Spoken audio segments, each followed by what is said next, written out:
She showed up in a pink tracksuit, waving a fake permit and calling my lake a crime. They fined me for hoarding Springwater on the land my father dammed to stop floods. I thought it was a mistake, until a woman in a pink tracksuit showed up with fake papers and threats.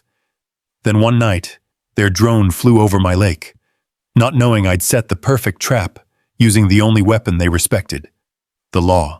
By noon, the wind had skinned the road in powder, a pale film that lifted at every step and drifted back like breath.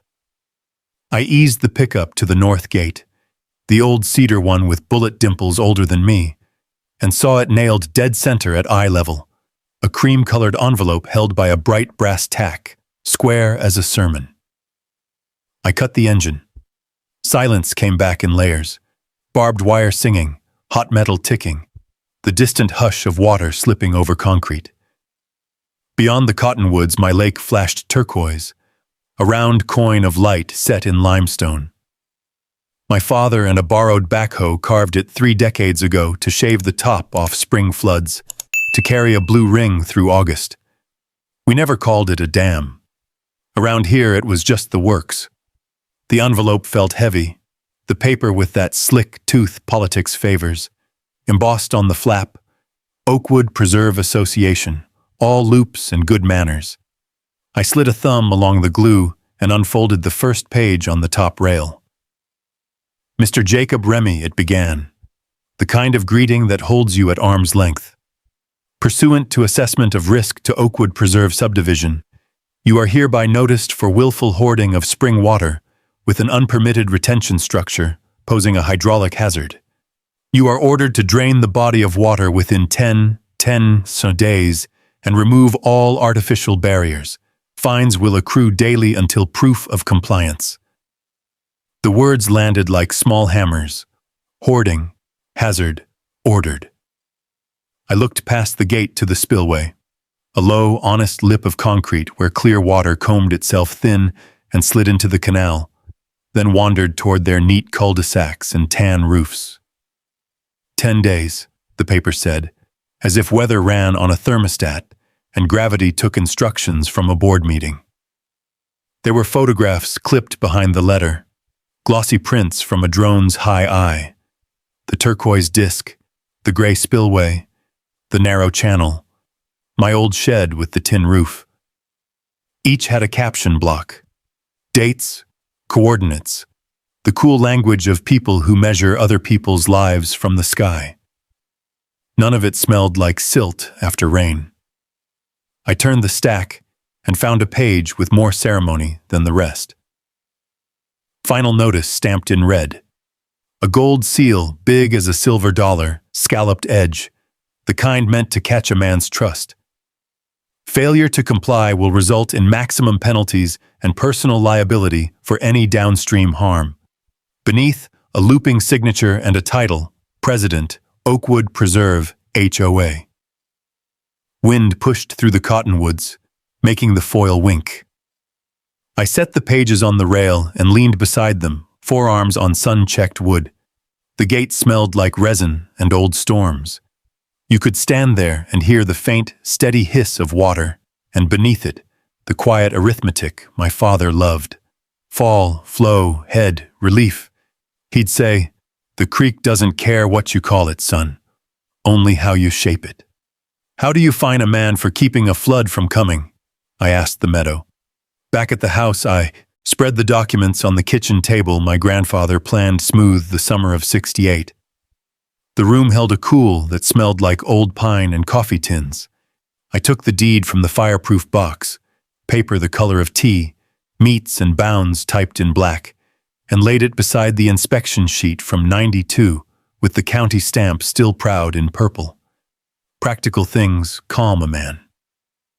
I poured coffee and read the letter again, slower, letting each legal brick touch the next until it made a wall. Then I lifted the final notice and pressed my thumb to the seal. It flexed too soft. Gold should feel like bite. This felt like theater. I studied the signature. I've met a lot of names in my time, on feed slips and repair invoices, on sheriff reports and wedding guest books. and the way they sit on paper tells you about the hand behind them. Some lean forward to the work, some dig in. This one skated. The capital letters looped into flourishes that said practice more than purpose. The last name sagged a hair downhill the way a fence line does when the corner post wasn't set deep. I carried the page to the window and tipped it into the light. The blue ink shone over the foil instead of buried through it. A true notary seal leaves a bruise. This left a sticker. The date crowded the tail of the signature like an afterthought. Month neat, day oddly cramped. I set the notice flat and arranged the photographs in order on the plank table.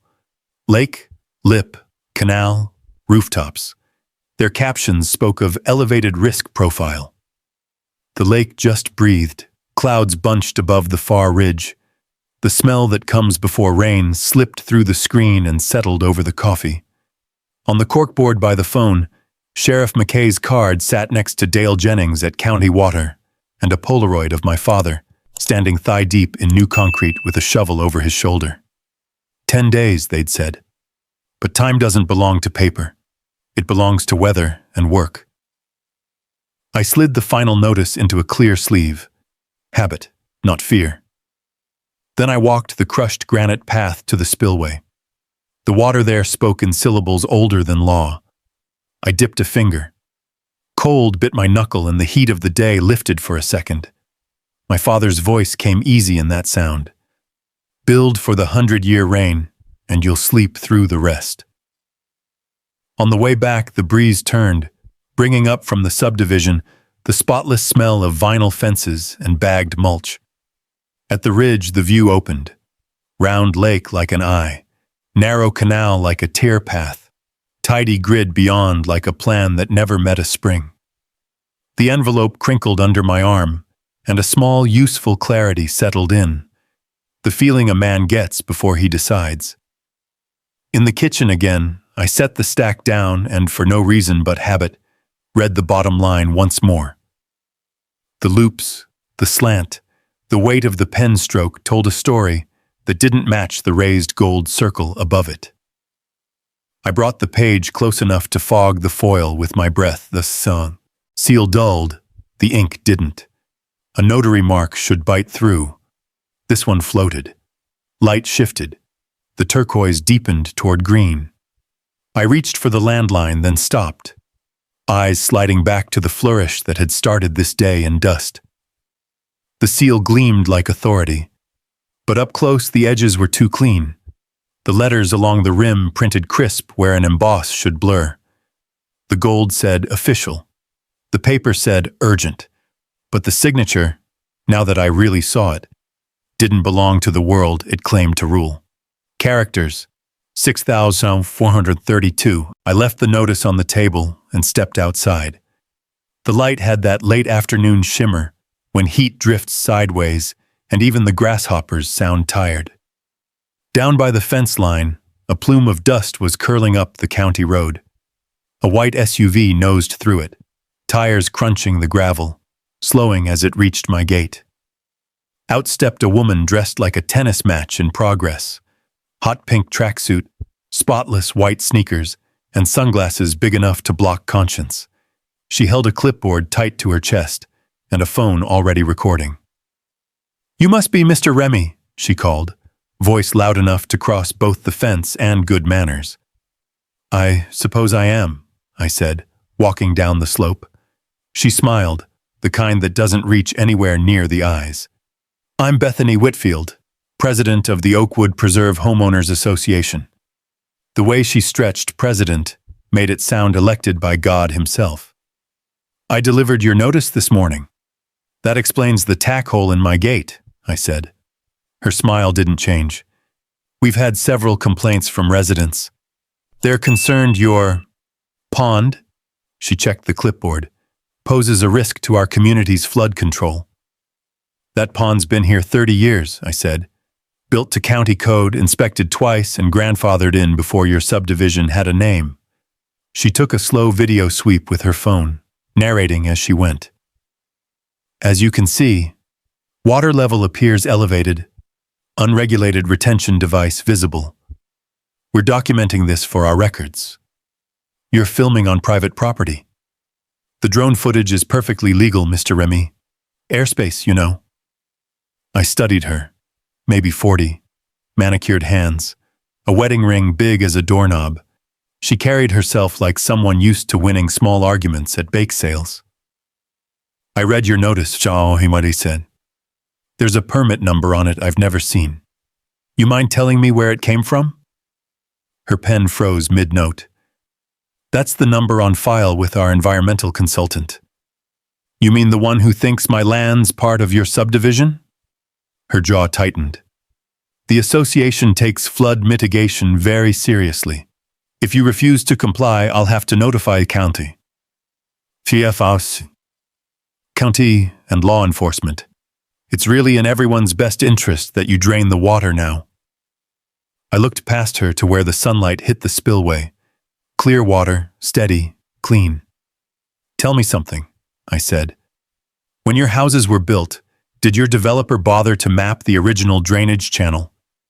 I'm not here to discuss old maps. Because if you had, you'd know this lake feeds your storm drain. It's been protecting you all along. She dropped the clipboard to her side, but her phone stayed pointed like a weapon. I'll be reporting your non-cooperation, she said. Expect daily fines. I smiled, but it wasn't the kind that ends conversations. You'd better read who actually owns this water before you start writing numbers. For the first time, her confidence flickered. The wind caught the edge of her clipboard, flipping a page filled with typed bylaws. She snatched it back, muttering something about civic duty, then turned for the SUV. As she drove off, the smell of hot dust and perfume hung in the air. I leaned on the fence post, watching the taillights fade toward the subdivision. Out beyond the ridge, the roofs of Oakwood Preserve shone like a row of coins, neat and smug. I walked back to the dam. The late sun burned orange against the concrete lip. A red-tailed hawk circled high overhead, the same patient turn again and again. The stillness pressed close, the kind that lets you hear your own heartbeat. Inside the house, I pulled the letter from its sleeve again, spread it flat beside the county inspection sheet from '92, and traced the printed permit number. WRP 20148B. The digits looked made up, the way kids write fake codes in spy games. I turned on the old desktop computer and opened the county's public records database. The screen hummed, the fan whining like a cicada. I typed the number in the search bar. Nothing. Tried again without the dash. Still nothing. Outside, thunder mumbled somewhere north. The light through the window went soft, pewter-colored. I leaned back in the chair, the floorboards creaking beneath me. If that number didn't exist, then neither did the authority behind it. I printed the empty search result, stapled it to the notice, and scrawled in pencil across the top, "Show me the law." By the time darkness folded over the hills, the first lightning flickered behind the clouds, faint and far. I walked the porch once more before turning in. Down by the lake, the surface caught each flash, silver, then black, then silver again. A frog croaked somewhere near the cattails, the sound small but certain. Storm or no storm, the water kept its rhythm. I stood there, arms crossed, feeling the air shift cool against my skin. A man can forgive ignorance, I thought. But forgery, that's a different kind of flood. By morning, the storm had broken. Rain came in long gray sheets, gentle first, then steady as breath. The sound against the tin roof reminded me of the summer my father and I built the dam, the rhythm of hammer on formwork, the smell of wet cement, his voice steady under thunder. Those were honest sounds. This new kind of storm carried paper in its clouds. I poured coffee, black and hot enough to sting my lip, and sat at the kitchen table. The letter, the fake permit number, the drone photos, They were all spread in front of me like evidence from a crime scene that hadn't realized it was one. The edges had curled from the night's damp. I dialed the county water office. It took 5 rings before a voice came through, rough but familiar. Water Resources, Jennings speaking. Dale, it's Jake Remy up by West Ridge. A pause, then a chuckle. Well, I'll be. You still keeping that dam of yours humming? Trying to. Looks like someone's decided it's illegal now. He sighed the way old men do when they smell foolishness brewing. What did they hit you with? Some HOA down in Oakwood Preserve. Claim I'm hoarding Springwater. Said I'm in violation of a permit that expired 10 years ago. Permit? He said, incredulous. Jake, we don't issue expiring permits for private retention. You got a one-time approval back in '92. I remember stamping it myself. That system's grandfathered in 6 ways to Sunday. That phrase, same one I'd heard him use years ago, came through the static like a hand on my shoulder. Then what the hell is this number they keep citing? WRP2? I'd be. Never seen a format like that, he said. Send it to me. I'll check the archives after lunch. I scribbled his email on the corner of the notice, folded it back into its sleeve, and stood there a while listening to the rain. The sound against the porch railing was soft, forgiving. Maybe this was just a mistake, some overzealous new president trying to prove her worth. Paperwork problems, my father used to say, are fixed with better paperwork. By noon, the storm lightened. I carried a stack of blueprints from the barn, brushed off the dust, and scanned each page on the old copier. Cross-section of the dam, overflow system diagram, inspection sign-off from '92, and the most recent maintenance log. The paper fed through with a slow whir, each sheet spitting out warm and smelling faintly of toner and age. I drafted an email. Dear Oakwood Preserve Board, I wrote. Attached are the approved blueprints and inspection reports confirming full compliance with county standards. Please update your records accordingly. I read it twice before hitting send. It felt good to have facts on my side. Facts don't shout. They just wait. By late afternoon, the rain had turned to a mist that hung low over the hills. I stepped onto the porch, letting the damp cool my face. Somewhere down by the road, a car door slammed. I looked out. Nothing but the glimmer of standing water along the fence line. Probably a neighbor passing through. When I came back inside, the light on my computer blinked. A new email. I opened it, expecting Dale's reply. Instead, it was from the HOA board. Mr. Remy, the documents you've provided are irrelevant. Our records indicate your permit expired in 2015. You are in violation. That one sentence hit harder than the storm ever could. I read it again, slow. Expired. They'd doubled down. I clicked the attachment they'd included. A scanned permit renewal form, all formal lines and county logos. But something about it felt off. The font too modern, the watermark slightly blurred. The signature, a looping scrawl, bore the name William Patterson, county engineer. Bill Patterson had been retired since 2008. I'd sent him a Christmas card that year. Rain tapped the window in a slow, patient rhythm. I leaned back in the chair and stared at that signature. Somebody had gone to the trouble of faking an official document just to make me bend. I stood up and paced the room, the floor creaking beneath my boots. The feeling wasn't anger anymore. It was something quieter, heavier, like the moment before a levee gives. The phone buzzed. A text from Dale. Checked archives. No such permit number exists. Someone's feeding you fiction. Outside, thunder rolled again, closer this time. I walked to the porch, watching clouds drag across the sky. The lake below was calm, the color of pewter, small ripples chasing each other in circles.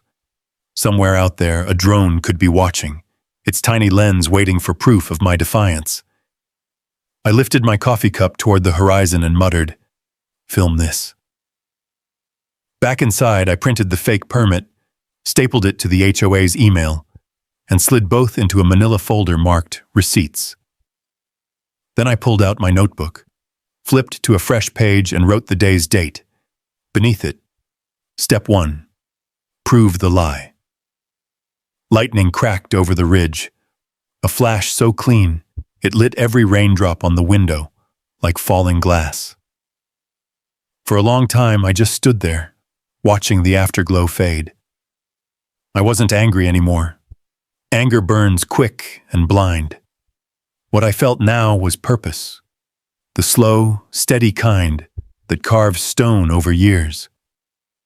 By nightfall, the rain eased to a drizzle. The porch smelled like wet cedar and cold earth. I closed the folder, locked it in the drawer, and turned off the lights. In the distance, the subdivision lights shimmered, reflections bending across puddles. Each window glowed warm and safe, like they'd built their world on higher ground. They didn't realize yet that the ground itself was borrowed, and paper doesn't hold water forever. By morning, the rain had wrung the air clean. Mist clung to the valley like smoke from an old fire, thin ribbons curling through the trees. I sat at my desk, coffee cooling beside the keyboard, and opened the manila folder I'd labeled Receipts. Inside lay the HOA's email, the fake permit, and my own blueprints, truth and fiction in one neat stack. If someone had forged county documents, I needed proof from the source. I drafted a formal public records request, citing the state's open records law. Years of working with engineers taught me one thing. Bureaucracy moves slow, but it leaves footprints. At the post office, I watched the clerk stamp my letter, each thunk of the rubber mark echoing like small gunshots against the counter. Outside, the clouds began to break, thin sun spreading over wet gravel. It was the kind of light that made even trouble look manageable. Back home, I fired up the desktop again, opened the HOA's website, and scrolled through their board minutes. Bethany's name appeared everywhere. President, Compliance Committee Chair, Communications Officer. Her handwriting was on every line of authority. Every whereas and heretofore sounded like a person who believed repetition made something true. That night, the mail truck rolled up the ridge later than usual. A thick envelope landed in my box. Return address, Oakwood Preserve Management Council. I took it to the kitchen, tore the seal, and spread the contents under the lamp.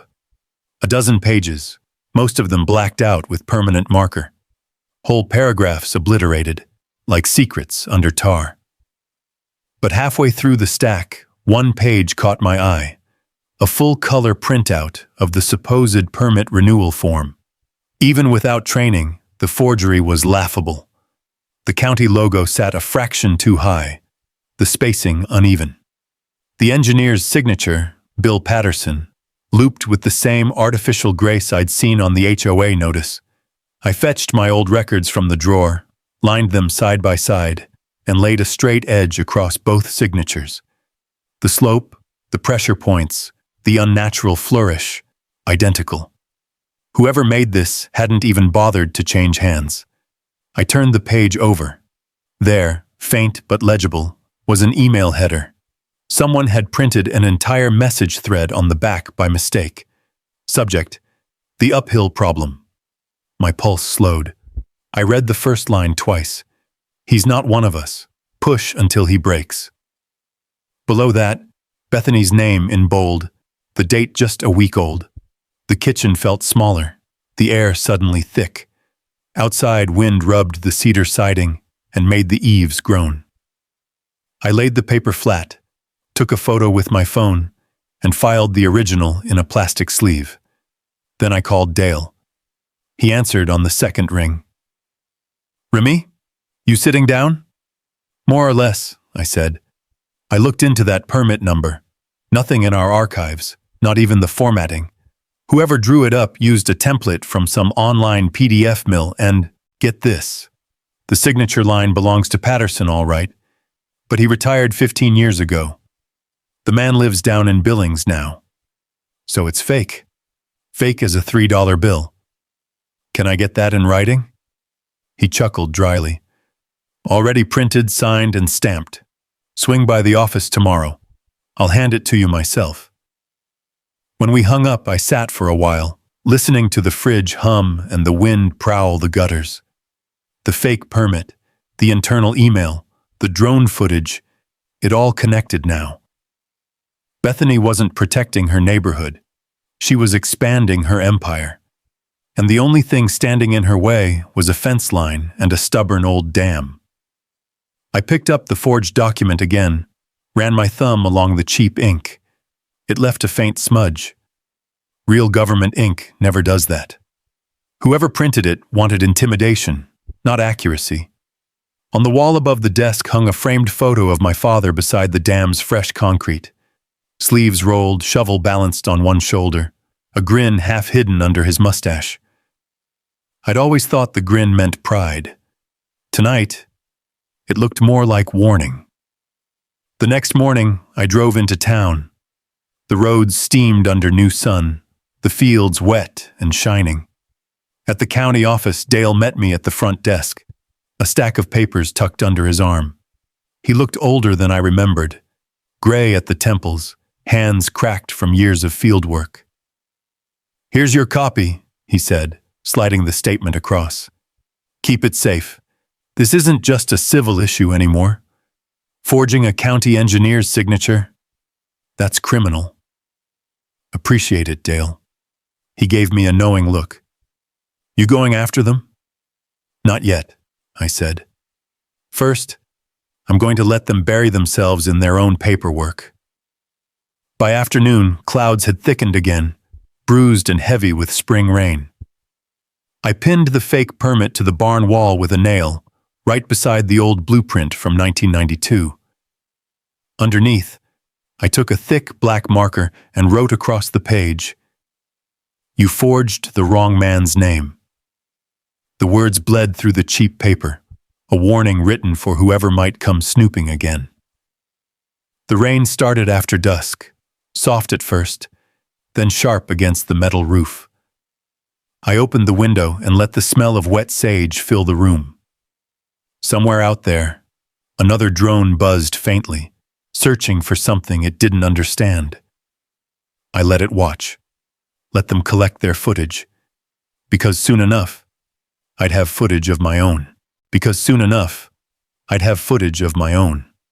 The next morning broke clear, the air scrubbed clean by the storm. Mist hung over the dam like smoke rising from a campfire that refused to die. I brewed coffee, strong enough to wake the dead, and carried my mug down to the spillway. The water still poured steady, every drop right where it was supposed to be. I stood there a while, hands deep in my jacket pockets, listening to that even hum of flow and gravity. 30 years this dam had done its job. It didn't owe anyone an apology. By mid-morning, I called Marcus Reed. He was the kind of neighbor who never said much until it mattered. A lineman by trade, part-time drone hobbyist, and one of the few folks left who still waved when he passed. He answered with a low, "Morning, Jake. How's the war?" "About to start," I said. "You still got that high-res drone of yours?" "Always charged." "What's cooking?" "I need an aerial map of my property line, every inch from the oak tree to the spillway.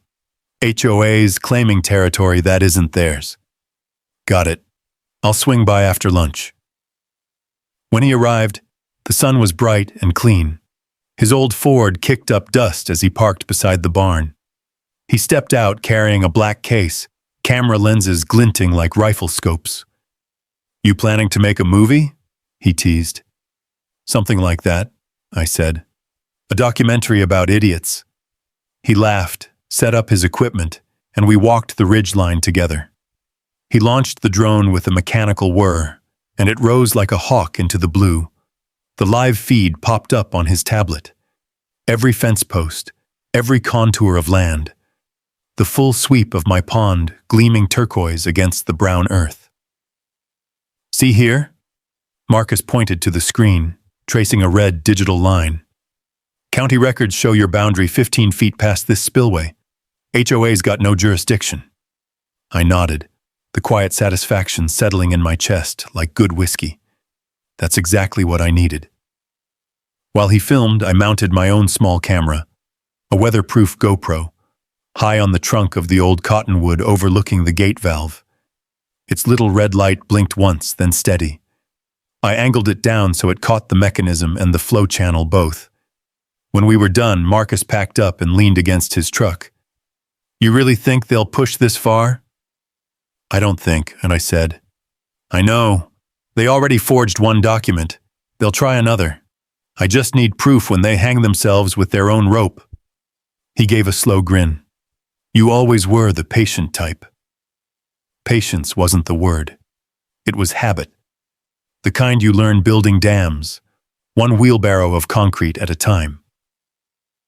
That afternoon, I called Sarah Coleman, a water law attorney from Helena I'd met years ago when she fought a developer over stream rights. She had a voice like gravel and reason in equal measure. Remy, she said, after hearing the story, if that notice was notarized under a forged permit, they've already crossed a criminal line. But you can do one better. I'm listening. Make them put it in writing again. Force their hand. If they issue a final directive under a fake authority, you'll have all the rope you need. Once you comply with a written, notarized order, the liability shifts entirely to them. So if I follow their letter exactly, then whatever happens after is on their heads, she finished. I leaned back in my chair, the creak loud in the silence. Then I guess I'll need them to send one more letter. She hesitated. Just document everything, Jake. Date it, time it, film it. And when the moment comes, make sure you stay calm. Let the paper do the fighting. I've never trusted anything more than paper and gravity, I said. 2 days later, the courier came. A young man in a polo shirt, clipboard in hand, his shoes too clean for this road. Delivery for Mr. Remy, he said. Needs a signature. The envelope was heavy, the paper inside thick as pride. Across the top in red, bold type, final notice of violation. I signed, thanked the kid, and shut the door. At the table, I opened it carefully. The letter was everything Sarah had predicted. Legal phrasing, threats of daily fines, and the crown jewel. An order demanding I immediately drain the unauthorized water retention system. It was signed and notarized. Same looping scrawl, same fake authority. They'd walked right into it. I smiled, a quiet thing. No triumph, just clarity. They thought they'd forced me into compliance. What they didn't know was that the minute I followed their directive, the whole house of cards would tip their way. That night, I wrote my own notice. Short, factual, cold. Per the attached HOA directive dated April 9th, I will proceed to open the gate valve on the retention structure in full compliance. This action is recorded and documented. I made 3 copies, slipped them into separate envelopes, and sealed them under the hiss of the desk lamp. One for the HOA, one for the county, one for my own files. Before I turned in, I stepped onto the porch. The air was still, stars sharp as nails in a black plank sky. Somewhere down in the dark, the GoPro's red light winked faintly through the branches. A steady pulse in the quiet. I took a deep breath, the kind you take before cutting the rope on something heavy. Tomorrow, I'd open the gate, but only 2 inches.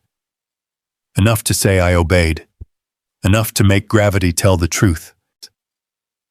Morning came slow, wrapped in the thin gold of dawn. The air smelled of damp hay and the promise of more rain. I brewed coffee, strong and dark, the kind that could anchor a man against doubt. Then I packed what I'd need. The wrench, a hammer, my phone, and a stack of printed notices sealed in plastic. By 7, the sun was rising behind a low ceiling of clouds. The pond looked like liquid glass. Mist hovered at the surface, swirling in delicate spirals each time the wind stirred. A meadowlark called from the fence post, a bright, defiant sound in the hush. I knelt by the gate mechanism, the cold metal biting through my gloves. The dam's wheel assembly still bore the marks of my father's hands. His initials welded into the base, small and careful. I set the wrench to the release bolt and paused. The GoPro's red light blinked from the oak branch above, recording everything. "Per your directive," I muttered, half to myself, half to the lens. "Let's do this by the book." The wrench turned smooth, the old bearings sighing as the valve opened a narrow slit. Water began to flow, clear and measured, as if even the spring itself understood restraint. 2 inches. No more. I nailed my laminated notice to a cedar stake beside the gate, the HOA's letter and my own response beneath it, sealed in plastic like a courtroom exhibit. Then I stepped back and watched the water weave its way downhill, a silver ribbon cutting through the grass. By mid-morning, the stream had carved its path down toward Oakwood Preserve. From up here, their manicured world looked so fragile. The white fences, the perfect lawns, the symmetry of everything man-made pretending it could outthink the land. I drove back to the house, feeling a quiet satisfaction settle over me. I'd obeyed their order, every word of it. The rest was gravity's job. Around noon, I heard the rumble of engines from the south road. I stepped onto the porch just in time to see a landscaping crew roll into the HOA's greenbelt below my property. 2 brush cutters, a small tractor, and 3 men in orange vests. Through my binoculars, I watched them tear into the tall native grasses that bordered the drainage channel. Cattails, milkweed, wild sedge, gone in an hour. The buffer that had soaked up rain for a century was reduced to naked earth. I felt my jaw tighten. Bethany must have ordered it. She'd never been one for patience or understanding what she couldn't manicure. Marcus stopped by just as the last truck rolled away. "They're stripping the buffer zone?" he asked, disbelief sharp in his voice. "Clean as a plate," I said. "For their spring garden party, apparently." "Idiots. Those roots held half the hill together." "Yeah, but they'll learn." He grinned grimly. "You really think 2 inches will do it?" 2 inches is honesty, I said. And honesty has a way of finding the weak spots. That night, the weatherman on the radio spoke of a slow-moving front crawling up from Idaho. Heavy rain expected by Thursday. Maybe 6 inches in 48 hours. I turned the knob until the static faded and sat in the quiet. The stream outside murmured steady and soft, the sound of obedience. By the 3rd day, gray clouds pooled over the valley. The air thickened with that electric heaviness that precedes a downpour. Birds went quiet. Even the cattle down by the creek shifted restlessly, sensing the change. I walked the ridge one last time before sunset. The lake shimmered dull and green beneath the flat light. The flow gate held its narrow opening, calm and lawful. Downhill, the HOA's field was bare, just tilled dirt and the skeletal remains of trampled reeds. I took a few photos, time-stamped, zoomed close on the smooth ramp of earth that now funneled directly into their storm drain.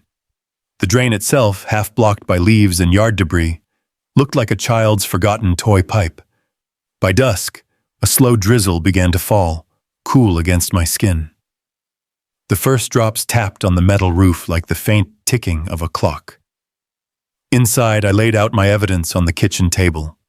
County inspection reports, the fake permit, Dale's written statement, photos from Marcus's drone, my recorded compliance letter, and now the images of their stripped buffer. It was all there, the setup and the fuse.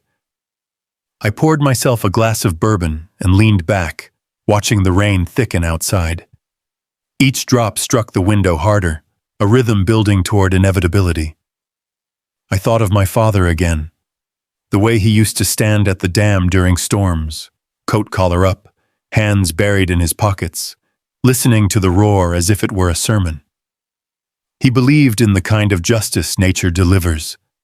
Steady, exact, without malice. At 10, thunder rolled across the ridge, shaking the glassware in the cupboard. I turned off the lights, stood by the window, and watched the valley flicker under lightning. The green belt below was already glistening with surface water, thin sheets running like veins. I whispered, almost to the dark itself, "You wanted it open. Now it's open." The next flash lit up the hills in stark white, rain lashing sideways, trees bowing under wind. The sound of runoff grew louder, steady and insistent. 2 inches of mercy, I thought. That's all I gave them. By dawn, the sky had no edges, just a ceiling of gray, low enough to touch, thick enough to swallow sound. I walked out to the porch, raincoat heavy on my shoulders. The air smelled of iron and clay, and the roar from the spillway rolled up the valley like distant thunder that never stopped. Downhill, the green belt was gone, replaced by a wide, brown sheen of moving water. I could barely see the white fences of Oakwood Preserve through the curtain of rain. They looked like chalk lines dissolving on a wet board.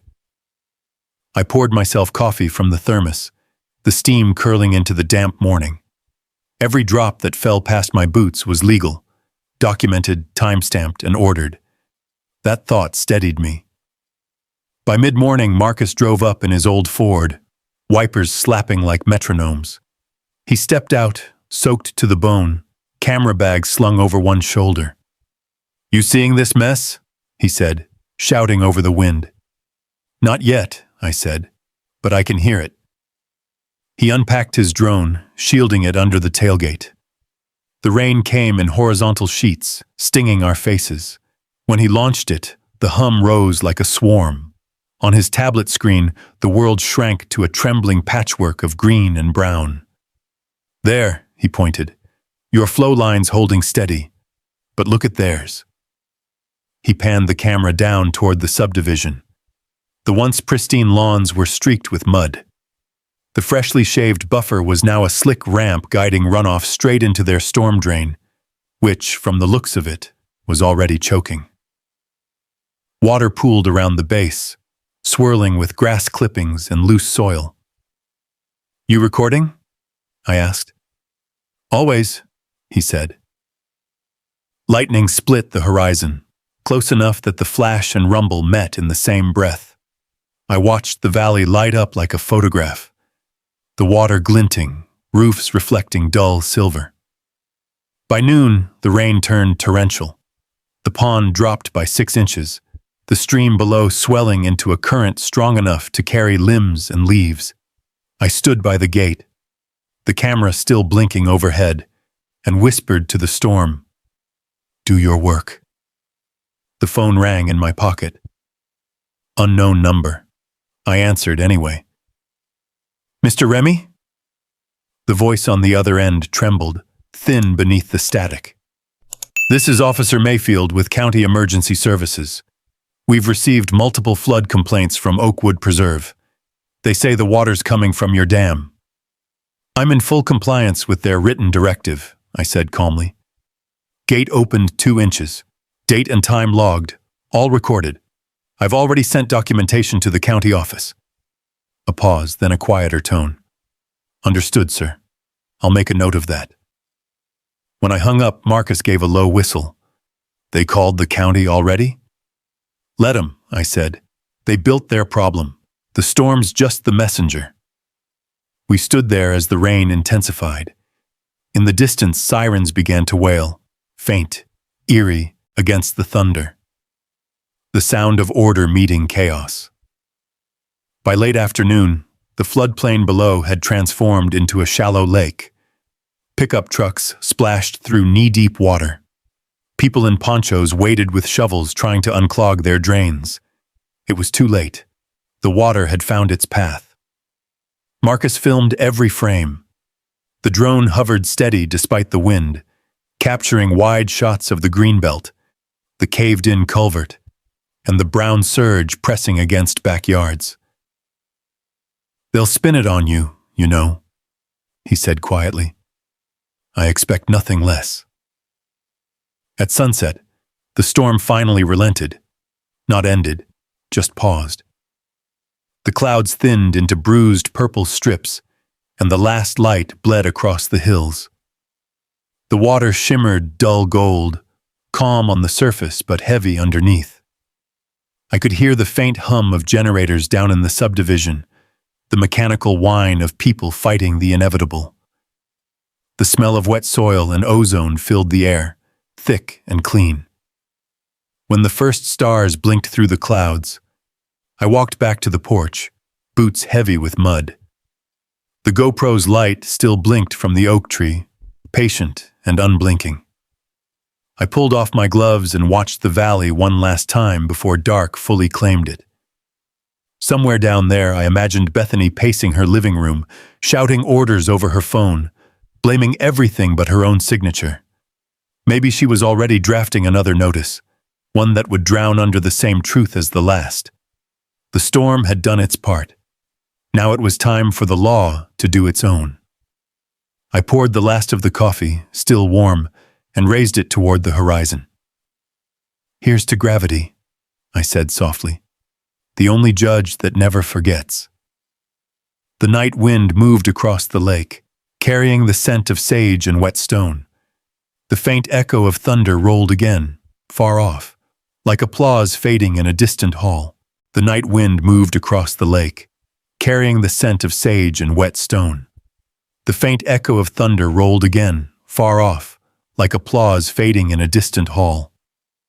By the next morning, the rain had stopped, but the silence it left behind felt heavier than the storm. The valley looked washed raw, branches scattered across the road, puddles catching thin sunlight, and down in Oakwood Preserve, a sheet of standing water covered what used to be a lawn. I watched it all from the ridge with my binoculars. The HOA's once proud greenbelt had turned to a muddy pond, the color of weak coffee. A few residents waded ankle-deep, scooping debris from the clogged drain with rakes. Beyond them, a bright yellow county drone hovered low, mapping the aftermath. Marcus stopped by just after noon, his truck splattered with dried mud. He stepped out holding a thumb drive like it was gold. "Got the footage," he said.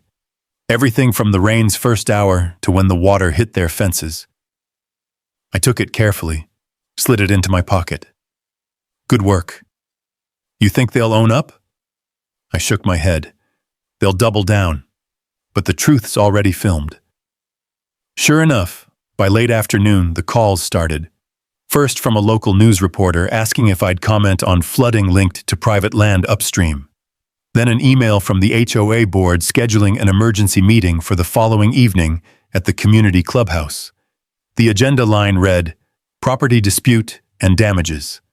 They hadn't invited me, but that didn't matter. I had my own invitation, the kind written in evidence. That night, I drove down to Oakwood.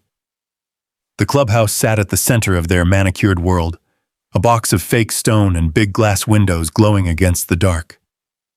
Trucks and SUVs lined the street. I parked 100 yards away, killed the engine, and listened. Through the open windows came the murmur of argument, the sound of control slipping. Inside, Bethany's voice cut through the chatter like a whip. "He did this on purpose," she was saying. "He opened that gate to destroy our homes. We have the letter to prove it." I stayed outside, close enough to hear, far enough not to be seen. A man's voice, steady, deliberate, rose next. I recognized it as Frank Hayes, one of the board members. "Bethany, maybe we should review all the evidence before jumping to conclusions." "There's nothing to review," she snapped. "He admitted opening the dam. That's enough." "Actually," Frank said, "I think you'll want to see this first." Through the window, I saw the glow of a projector flicker on the far wall. My pulse quickened. Marcus had delivered the files to him earlier that afternoon. The video began with the drone footage, a wide shot of my property line, clearly marked, showing the gate well within my land. Then the camera panned down to the HOA's bare greenbelt, stripped clean of its native grasses, and the blocked culvert clogged with leaves. Finally, a split-screen comparison. Time-stamped footage from the GoPro showing me opening the gate exactly 2 inches, and the HOA's own order displayed beside it. In the silence that followed, you could hear the hum of the projector fan and the steady drip of water from someone's umbrella. Frank's voice came again, calm but sharp. "This is your signature, isn't it, Bethany?" The notarized directive ordering him to remove all artificial barriers. She stood stiff, hands clenched at her sides. That document was meant as a warning. He clicked to the next slide. Her own email appeared on the screen, the one I'd found printed on the back of the forged permit. The subject line glowed like a wound, "The uphill problem." And below it, the line everyone read aloud, almost in unison, "He's not one of us. Push until he breaks." A hush swept the room. Someone coughed. Another chair scraped the floor. Bethany's voice cracked when she spoke. "That was taken out of context." Frank let the words hang. "Maybe. Or maybe it's the most honest sentence you've ever written." From where I stood outside, I could see the color drain from her face, could almost hear the paper throne cracking beneath her. The meeting unraveled after that. Voices rose, questions fired from every direction. Why was the permit forged? Who authorized the landscaping? Why wasn't the drain maintained? Bethany tried to answer, but the noise swallowed her. Then came the line that would later make the evening news. The county engineer, a woman in a yellow safety vest standing near the doorway, lifted a hand and said quietly, "Ma'am, you can't vote against gravity." That shut them up. When the meeting finally adjourned, it wasn't to applause but to silence. That hollow, final kind of silence that comes when the storm's past, but the damage is plain. I stepped back as people spilled into the parking lot. Their voices hushed, their faces pale under the fluorescent glow. Bethany came last, storming through the doors, papers clutched tight, her high heels stabbing the wet pavement. She didn't see me in the shadows. She stopped at her SUV, fumbled for her keys, and looked up at the ridge where my porch light glimmered faintly. For a second, I thought she might march straight up and start shouting again. Instead, she got in the car and drove off without headlights for the first 100 yards. I waited until the lot was empty, then slipped a flash drive into the clubhouse mailbox. The label read simply, "For the county." Back on the ridge, I poured myself another cup of coffee, stronger than the last. The air was cool, washed clean. Below me, the floodwater was already receding, leaving streaks of silt across their perfect lawns. Bethany had built her kingdom on paper. Now it was pulp. By the next morning, the news vans came. White trucks with satellite dishes and local station logos plastered across the sides. They parked at the entrance of Oakwood Preserve, their camera crews trudging through mud, pointing lenses at the drowned flower beds and warped picket fences. I sat at my kitchen table, radio humming low. The reporter's voice came crisp through the static. Local residents are demanding answers after Saturday's storm flooded much of Oakwood Preserve, despite months of HOA assurances that their drainage system was compliant. There it was, despite assurances, words that cut cleaner than any accusation. Marcus pulled into the drive around 10, his boots still muddy from the ridge trail. "You made the news," he said, dropping a folded newspaper on the table. On the front page, a photograph showed a woman in a pink tracksuit, Bethany Whitfield, standing ankle-deep in brown water, her face twisted between anger and disbelief. "Looks like she found her reflection," I muttered. Marcus laughed under his breath. "County's all over it now. I saw Dale's truck and a few engineers with clipboards down there this morning. They're not inspecting your land either. All eyes on Oakwood." As if on cue, my phone buzzed. A message from Dale. "Thought you'd like to know. Official findings coming this afternoon. Might want to tune in to Channel 6. When the noon broadcast came, I turned up the volume. The camera panned across the muddy greenbelt, showing the clogged drain, the stripped vegetation, and the flattened cattails. Then came the interview. A younger reporter stood beside a woman in a yellow safety vest, county engineer, calm and matter-of-fact. The HOA's landscaping decisions violated state stormwater protection rules, she said. By removing the buffer zone, they effectively created a slide straight into their drainage basin. The upstream dam performed exactly as designed. The reporter nodded gravely, then asked, "So who's responsible for the flooding?" The engineer's answer was almost gentle. "You can't vote against gravity," she said. Marcus slapped his knee, grinning. "You couldn't write that line better if you tried." But the broadcast wasn't done. The reporter turned to another segment, holding up a printed document. The HOA's enforcement letter ordering the upstream property owner to open his dam has now been verified as containing falsified information. The permit number listed does not exist in county archives. A second cut. An old man in a gray jacket appeared on screen standing outside a ranch house. I recognized him instantly. Bill Patterson, the retired engineer whose name they'd forged. "That's not my signature," he said, his voice steady and edged with quiet fury. "I haven't signed a county document in over 15 years. Whoever did that should face charges." The camera cut back to the anchor, who delivered the last blow. The sheriff's office confirmed a criminal investigation is underway, naming HOA President Bethany Whitfield as a person of interest in the forgery case. For a long moment, I just sat there, letting the silence fill the room. Then I exhaled slowly.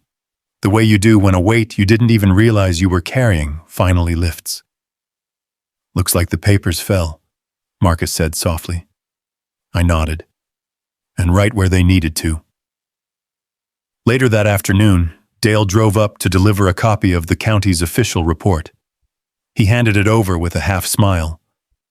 "You played this by the book, Jake. That matters." "Didn't have to swing a fist," I said. "Just turned a wrench." He chuckled. "Well, the sheriff swung the other kind. Warrant went out this morning. They'll be sorting through her files for a while." I watched his truck disappear down the dirt road before heading to the porch. The valley stretched wide and calm now, the lake smooth and silver. A pair of mallards glided near the spillway, unbothered by everything that had passed. From this distance, the subdivision looked almost peaceful, just a cluster of roofs catching sunlight. But I knew inside those houses, the board members were scrambling, the phone lines burning, the stories changing. Paper kingdoms crumble quietly, but when they fall, everyone hears the flutter. At sunset, I stood by the dam gate again. The air was cool, carrying the smell of fresh mud and cut grass. The GoPro blinked one last time as its memory card filled. I took it down carefully, wiped the lens clean, and slipped it into my pocket. The evidence was done. The storm had spoken. That night, the phone rang again, this time from a local journalist named Janet. "Mr. Remy," she said politely, "we're doing a follow-up story on property rights and environmental responsibility. Would you care to give a statement?" I hesitated, looking out the window where the moon shimmered across the calm lake.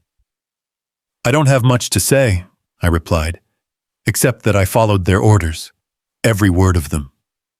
"And what do you think this all means for the HOA?" she asked. I smiled, though she couldn't see it.